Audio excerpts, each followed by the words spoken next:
Today on Locked On Phoenix Suns, the Suns get humbled. So did they have us fooled? Is it just same old Phoenix Suns? Or is Boston just that good? Let's talk about it next.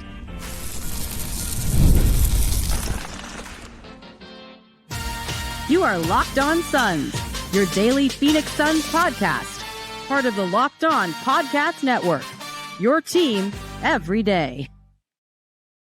Welcome back to Locked On Phoenix Suns. I am Benjamin Garcia, a credentialed media member covering your Phoenix Suns each and every day. Thanks for making Locked On Phoenix Suns your first listen here on this Wednesday night, Thursday morning. Don't forget, Locked On Phoenix Suns is free and available on all platforms, including YouTube. So click that follow or subscribe button to do what thousands of other Phoenix Suns fans have already done. Become an everydayer and get locked on to the Phoenix Suns each and every day. Today's show is brought to you by our team's newsletter. Go ahead, sign up for our free daily newsletter at lockedondaily.com. It is completely free. It is your one-stop shop for all things Phoenix Suns. Maybe even get some of that fantasy basketball advice. We've got some national writers. They do some great work over there, and better than any of that, it is absolutely free. Costs you $0, as my father used to say. It is free 99. Plug in your email, get Locked On Daily with the Locked On Phoenix Suns, and it is one of the better decisions you can make in your life. All right. We say one of the better decisions that you can make in your life. I guess I should say me. It's not we. Brendan Clean, not here today, decided he needed to take a sabbatical, a mental health day, if you will. He's entitled to one of those every so often. In reality, he wanted to be a fan today. He's at the game with his wife, having a great time. He'll be back tomorrow on the show, Locked On Phoenix Suns. We mentioned, the best decision you could make. The best decision the Phoenix Suns could have made today was showing up. And we're going to dive really deep into this game. And this is going to be some therapy for you, the fans, because you're frustrated. You're irritated. You thought the Suns were turning a corner. But can I just be honest with you for a second? The reason why I'm not the same way I was after the Memphis Grizzlies New Year's Eve loss, where you're playing the Grizzlies C team and I'm screaming and I'm yelling and I'm lecturing at the Phoenix Suns and I'm saying, how could you do this to us? New year, same Phoenix Suns. I remember the title of it. But let's bring it down just a little. If I told you a week ago, about a week and a half ago, the Suns would beat the Raptors, they'd beat the Bulls, they'd beat up on the Cavs, they'd be riding a 4-game win streak going into the Celtics, and they get their bubble popped. Would you take that? Because I know I would have. We'll get to the standings talk a little bit later in this show. But what I want to get to you, the listener, you, the viewer, you, the daily supporter of Locked On Phoenix Suns, is this. If you're going to be hellbent, frustrated with the Phoenix Suns today because of the massive, embarrassing type loss on your home court, I'm here to tell you, I think that's a little far-fetched. I think you're thinking with emotion. The Boston Celtics are as close to that 2022 Denver Nuggets team where they're just a buzzsaw. If you wanted to measure how great the Phoenix Suns were to the Boston Celtics, they, even without Jason Tatum, their identity doesn't change at all. Jason Tatum, who's not an elite three-point shooter, he's 35% from the field. That's what they do. They chuck up three-point shots, and tonight they made them all. We're going to get into why exactly those things went wrong, and we'll adjust it, and we'll talk about it.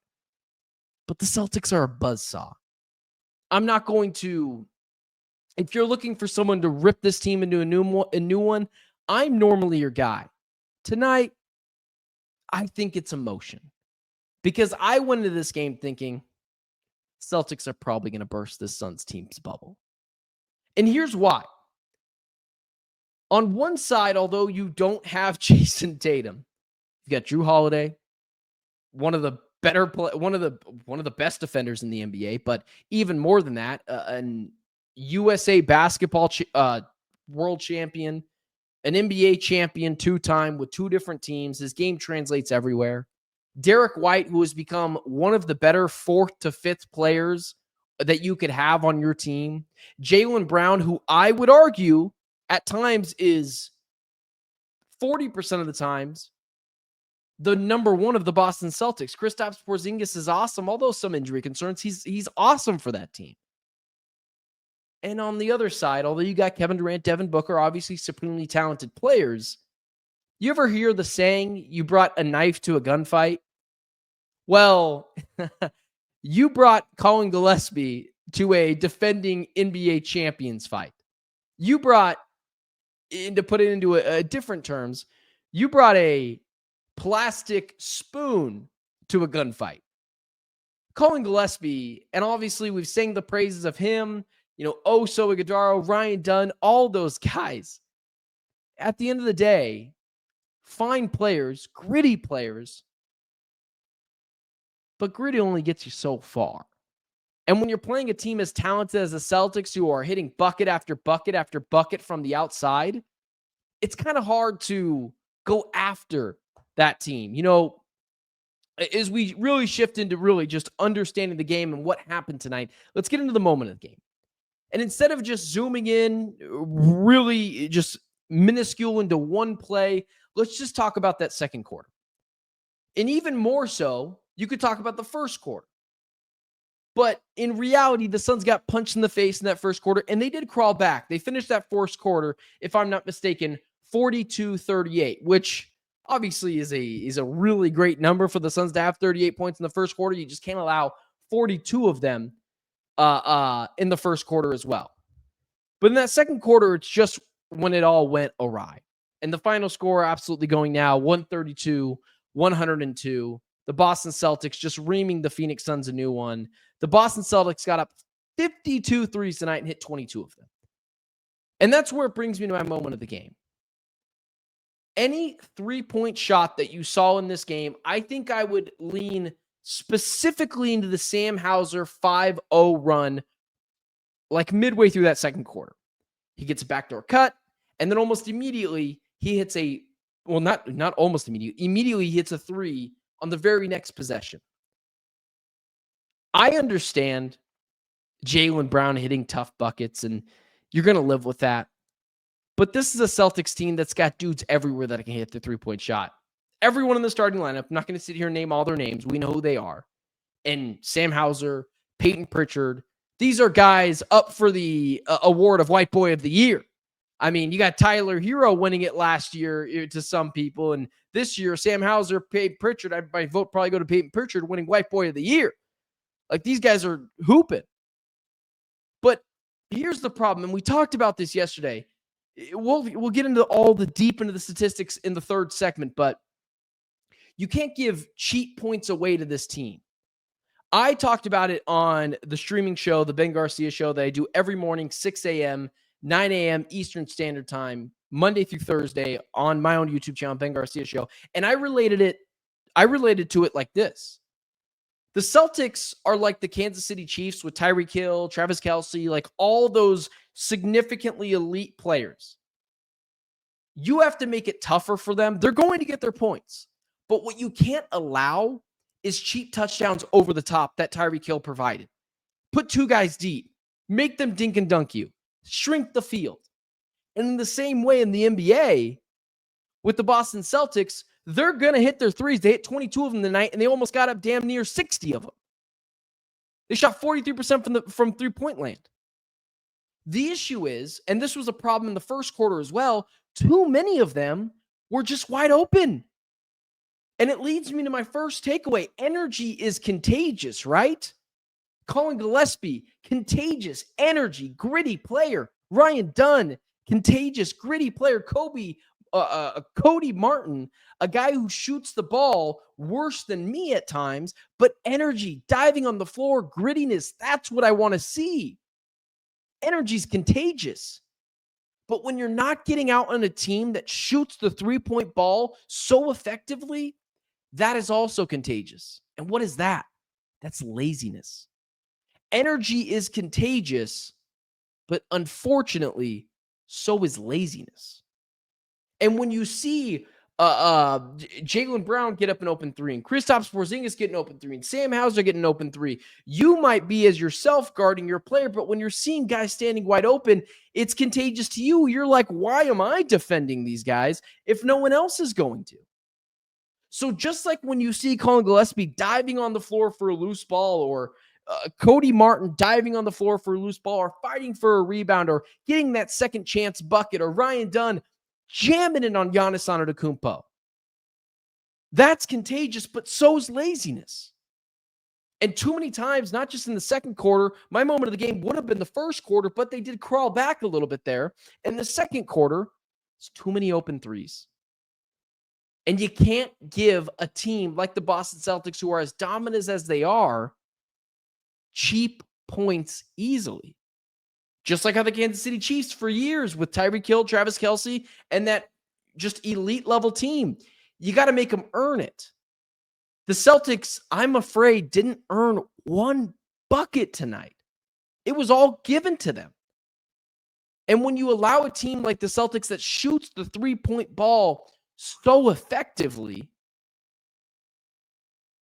they're going to get in a rhythm and continue to hit those buckets. You can't let those guys get in a rhythm, because once they do, it's just shoot around for them. There's no pressure. They're the Boston Celtics. The opposing team, or the opposing team's fan base, isn't going to get in their head. It was like 25% Celtics fans tonight. There was a lot of Celtics fans there.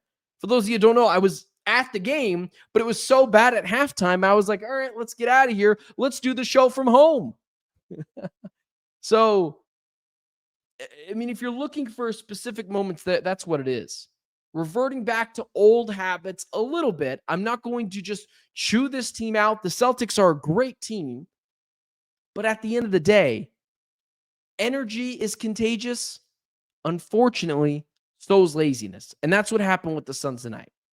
So let's get into, what did we take away from this game? What did we learn?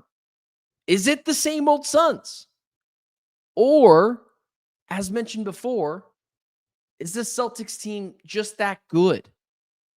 Is it Bud's fault? Is it Kevin Durant's fault? Let's talk about all of that. Let's dissect this game even further next. First, today's show is brought to you by FanDuel. FanDuel, download. Oh, that's not the right one. Right now, new customers for FanDuel can get $200 in bonus bets when your first $5 bet wins. Download the app or head to FanDuel.com to get started. Bet with FanDuel, an official partner of the NBA. You know, you look at some of these lines. March Madness is not March Madness. March Madness is obviously here, but it's not coming up. It's obviously here. You look at some of the lines that are coming out, or even opening day. You know, I talk about the Sweet 16, but you forget opening days tomorrow. And myself, a ginormous Diamondbacks fan, you look and see what they've got going on tomorrow against the Chicago Cubs. Zach Gallen on the mound, a -1.5 favorite.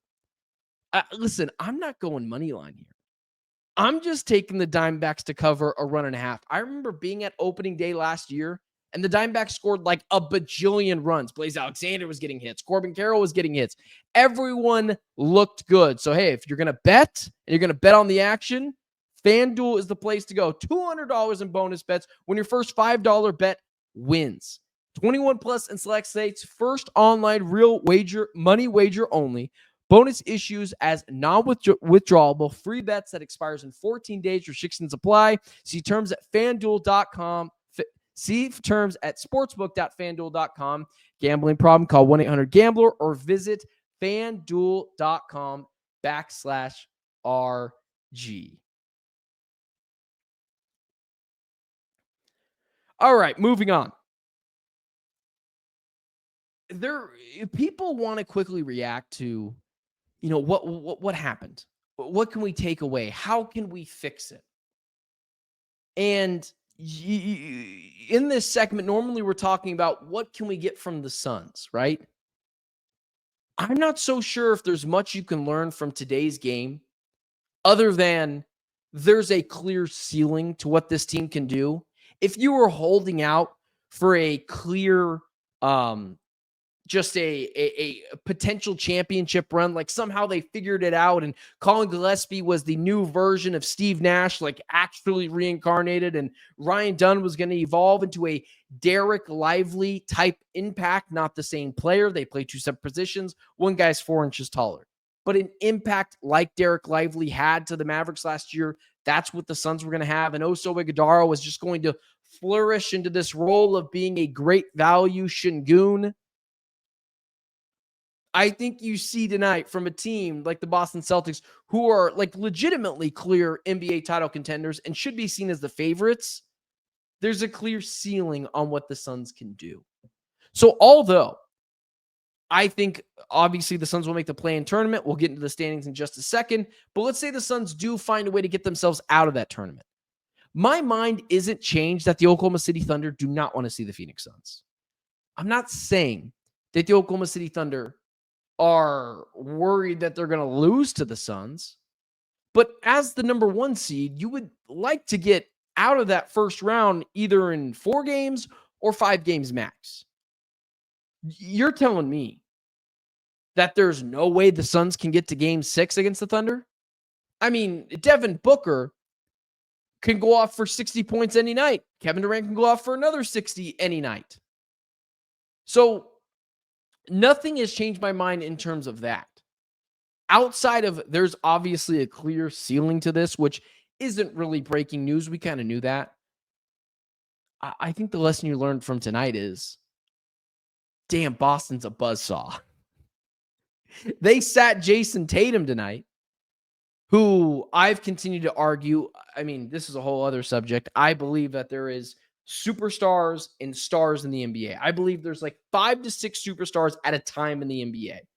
And then I think that there's stars and then obviously role players and then bench guys, right? You know, you look at Jason Tatum. I mean, when you can just remove him out of the lineup and the team looks that good, it's where I'm okay with people questioning the superstardom of Jason Tatum. Obviously a star player, but man, that Celtics team is such a buzzsaw. I don't think if you took Jokic or LeBron or even KD, we've seen that, off of their respective teams, Giannis Antetokounmpo, that their teams perform like the Celtics did tonight. So, I mean, that's another thing I think we also learned tonight, just that the Celtics are a completely different level of elite, and there's a clear ceiling of what the Suns are. I also think that there's Kevin Durant early in this game was phenomenal, and he ended up finishing this game with 30 points, but he started off the game with 16 points in the first quarter. And then it wasn't until late in the third quarter where Dave Pasch had read the stat of Kevin Durant had 3 shot attempts from the first quarter to the third quarter. Kevin Durant is a supremely talented player, a top 10 player of all time. And he's a superstar. There's no questions about that. And for all the people out there that think we just love to hate on Kevin Durant, like, just go find a different hobby, because that's just nonsense. Kevin Durant's a top 10 player of all time. I do wish he just demanded the damn basketball often. Because if Budenholzer's not going to do it, and he clearly deserves blame for not just being like, all right, we're just going to scheme up plays for Kevin Durant, who was cooking all night long and had 30 points tonight, 11 of 16 from the field, just insane efficiency. If Mike Budenholzer's not going to just draw up a bunch of plays or force Kevin Durant to take the ball every single time up the court and just make something happen, because the only way the Suns were going to win tonight is if Devin Booker and Kevin Durant combined for like 70 points. Kevin Durant held up his end of the bargain. Devin Booker did not. He was once again pretty poor from this game. And you can't have that. The identity of this team is Devin Booker and Kevin Durant have to be awesome. And once again, Devin Booker, who's going up against Drew Holiday, a guy that historically just owns him, 4 for 13 tonight, 1 for 6, just abysmal all the way around. I liked his effort on defense, but you can't have that. You're a star player if you're Devin Booker. Kevin Durant is a superstar player. You have to be Robin to Batman. And he hasn't been that consistently this year. So for all the people that say, you're not hold Devin Booker accountable, just held him accountable. There's a reason why this has been a down year for Devin Booker. to his standards. He's obviously still pretty good. But Kevin Durant, you're the superstar, man. You're the top 10 player of all time. You're the best player on this team. If Budenholzer, and again, clearly that deserves blame for Budenholzer not just giving the ball to Kevin Durant, at some point, when Kevin Durant is cooking 16 points in the first quarter, you just got to keep going to him.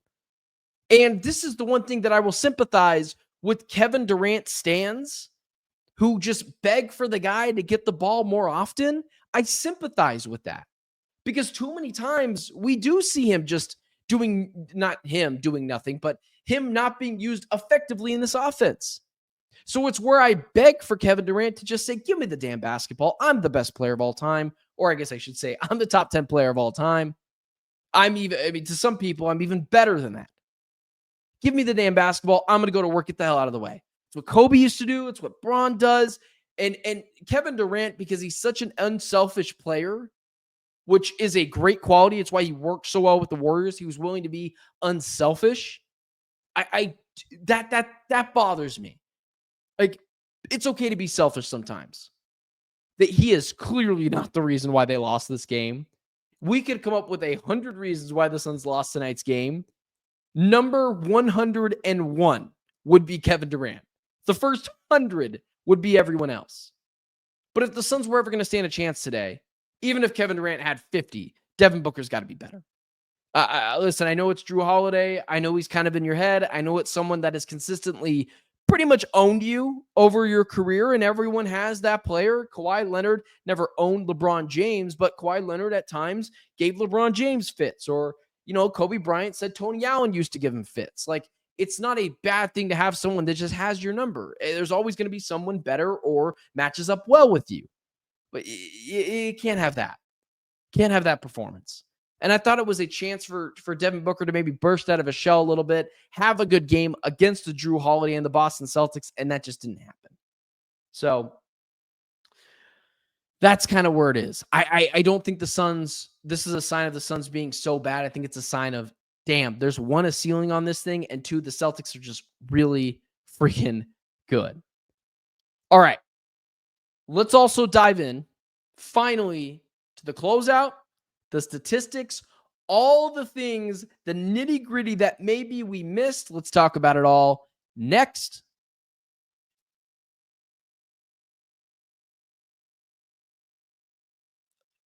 All right, closing out the show. Final few minutes here. The statistic that clearly just points out to me, I think Brendan likes to call it the score box oddity or whatever. Obviously a word that I can't pronounce or whatever. But 22 3-point makes. The Suns' identity, or what Budenholzer was going to bring in, was 3-point shooting. Suns got up 41 of them. They made 13 of them. Devin Booker, I think, only hit one. Kevin Durant was awesome, but he was matched in terms of point totals to Kristaps Porzingis. And you go all the way back into the first quarter, and you look at those 22 3-pointers made. I have a note in here that I would love to read for you guys.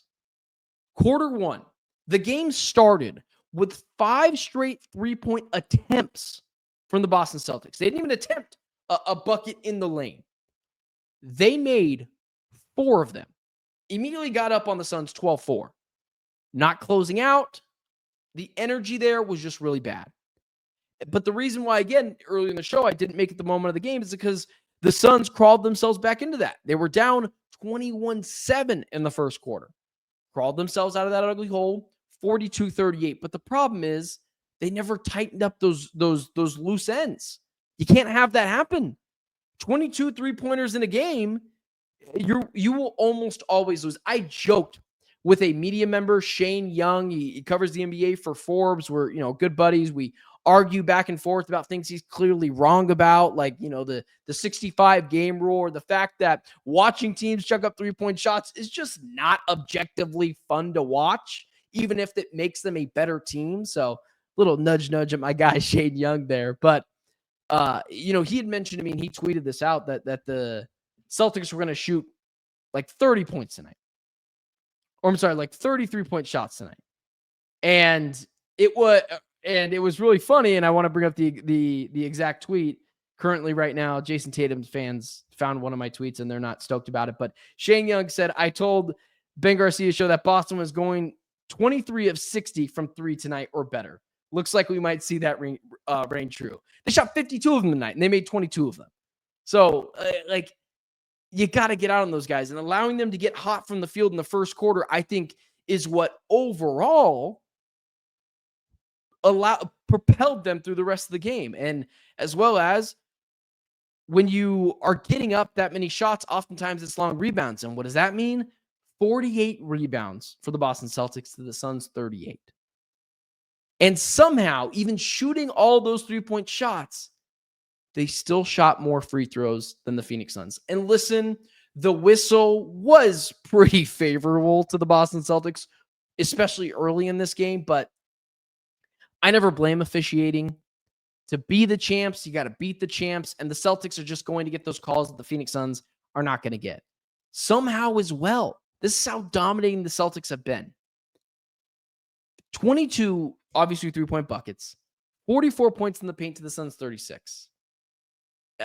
Again, it was, oftentimes people say chess, not checkers. I don't even think it's that. I don't even think it's checkers. I think it's very simple, black and white. The Celtics are a different area of a team in that the Celtics are probably in a tier of their own.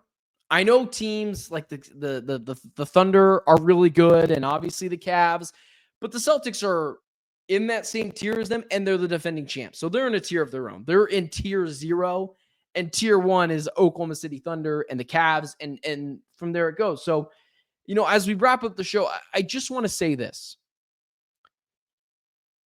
And I think there are going to be some fans that are here. If you're someone that's like, oh, I'm done with this team. I mean, the same old Suns, just get our hopes up just to drop us down. Guys, they didn't lose to the Charlotte Hornets tonight after coming off wins against the Cavs and the Bucks and the obviously lesser than teams, but they are lesser than teams in terms of the Raptors and the Bulls.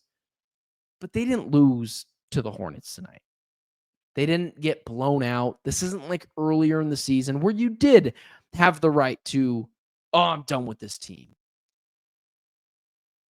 They were beaten up by the NBA champions and a team that just matches up really well with the Suns. I mean, Kristaps Porzingis, a guy that can stretch the floor. You would have liked to seen more Oso Ighodaro tonight. I was the one that said, hey, I think Oso should potentially start in this game. Oso 21 minutes, Nick Richards 19 minutes.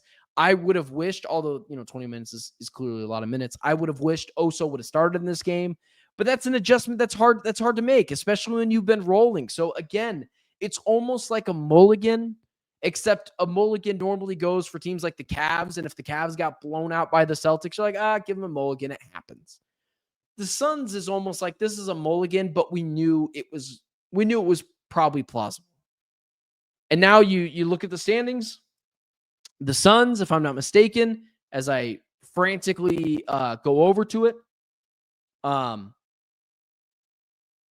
they are firmly in the 10th spot, tied with the Dallas Mavericks at 38 losses. The Sacramento Kings and the Suns came into this game tied for the 9th seed because last night the Kings lost. So the Suns still doing some trailing behind those Kings teams. And they have a really tough schedule coming up. I mean, it doesn't lighten up. And that's why this has to be a clear, all right, next game mentality. The Suns going up against their old foe and a team that also kind of owns them, the Minnesota Timberwolves, the Houston Rockets, Milwaukee Bucks, Boston Celtics again, New York. Those are the Suns' next 5 games. And the Kings, there's I can't pull up their schedule right here, but they're like tied for 6th for the hardest record left, or hardest schedule left based on record as well. So neither team, it's going to be all the way down to the end. And we're either going to be in Sacramento or we're going to be at PHX Arena battling for the 9-10 spot in the in-season tournament. So with all that being said, guys, it's tough. It's a frustrating loss. In through the nose. out through the mouth. It's not that shocking, and it shouldn't be the reason why you just give up on the Suns. We've seen a lot of good things, but bringing Colin Gillespie to a defending champs fight is sometimes it bites you in the butt. Colin's a good player. I want him here. Suns should re-sign him. But that Celtics team is really, really good. I think that's what we learned tonight. Let's continue to see what they do against the Timberwolves. If they lay an egg again, then we'll talk about them reverting back to planet Earth. But for now, let's give them a little bit of grace for the fight and intensity that they have played with over the past week and a half, 2 weeks. All right. Thanks for making Locked On Phoenix Suns your first listen. Now make Locked On NBA your second listen as well. Locked On experts covering the biggest stories around the NBA Monday through Friday. Remember, guys, you can get Locked On Phoenix Suns any place you get a podcast. Again, or you're watching here on YouTube. Don't forget to like, share, subscribe, potentially even tell a friend about the Locked On Phoenix Suns podcast. Brendan will be back tomorrow. Appreciate you guys making us part of your day, hanging out with me, and we will talk to you guys tomorrow.